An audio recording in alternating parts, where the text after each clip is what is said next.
Kabupaten Badung sebagai salah satu daerah penyelenggara pilkada memastikan pihaknya menaati regulasi yang berlaku dan juga instruksi dari KPU Bali. Salah satu instruksi KPU Bali adalah mentaati protokol kesehatan COVID-19. Ketua Divisi Perencanaan Data dan Informasi KPU Kabupaten Badung Yusa Arsana Putra mengatakan, sebagai salah satu daerah yang menyelenggarakan pilkada, KPU Kabupaten Badung telah siap dengan segala instruksi KPU Bali dan taat regulasi.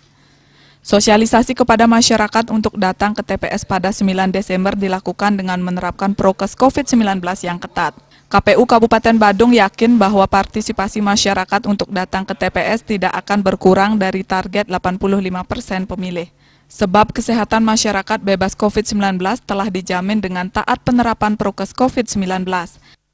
Tetap menyampaikan kepada seluruh masyarakat Badung bahwa yang pertama dalam pemilihan Bupati dan Wakil Bupati Badung 2020 mari semuanya taat regulasi.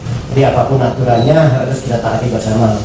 Kami penyelenggara juga harus taat, kemudian pasangan calon beserta tim pemenangan, masyarakat dan semuanya supaya memang betul-betul perkara itu bisa berjalan sesuai dengan regulasi yang ada.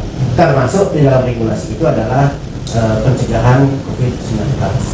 Yang kedua, bahwasanya dengan ketaatan kita kepada asas kepemiluan dan regulasi kepemiluan, kami yakin di tanggal 9 Desember 2020 kita hadir ke TPS aman, sehat, dan dapat menyelenggarakan hak pilih kita dengan berdaulat. Jadi pemilih sehat dan berdaulat, maka Badung akan hebat dan kuat.